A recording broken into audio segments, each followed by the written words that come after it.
Now, tingnan natin ang pagsuway ni na Adan at Eva sa Genesis 3:6. Kumuha siya ng bunga nito at kumain.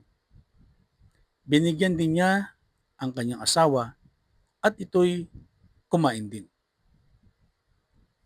Pinili ni na Eva at Adan na sundin ang kanilang sariling kagustuhan kaysa sa utos ng Diyos. Ito ang unang kasalanan ng tao. Mahalagang punto sa ating pag-aaral. Una, ang kasalanan ay sinasadyang pagsuway sa Diyos.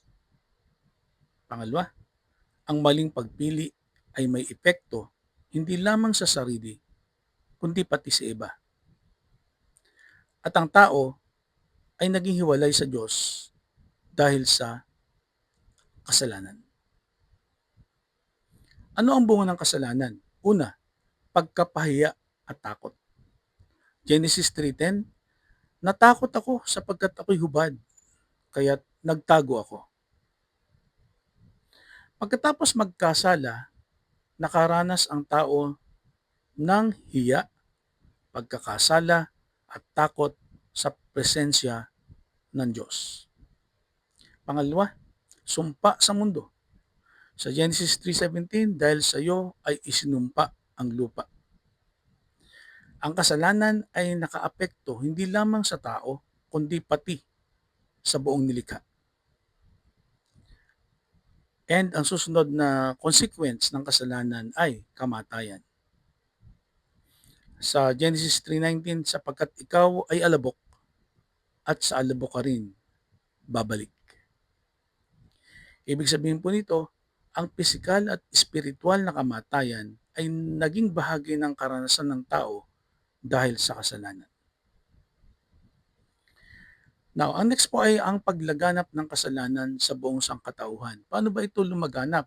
Sabi sa Romans 3:23, sapagkat ang lahat ay nagkasala at hindi nakaabot sa kaluwalhatian ng Diyos.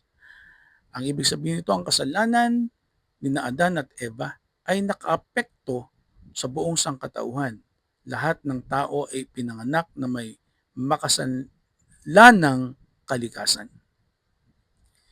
Ang mga takeaways po natin ay una, walang taong matuwid sa sariling kakayahan.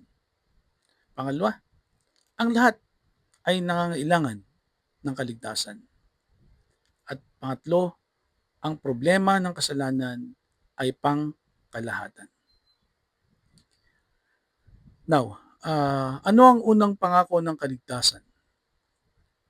Pag-awayin ko ang batbae at ang iyong binhi at ang kanyang binhi, dudurugin niya ang kanyang ulo sa Genesis 3:15. Hanggang dito na lamang po muna at ipagpapatuloy po natin ito ang part 3 ng series po natin tungkol sa topic na ito. To God be the glory.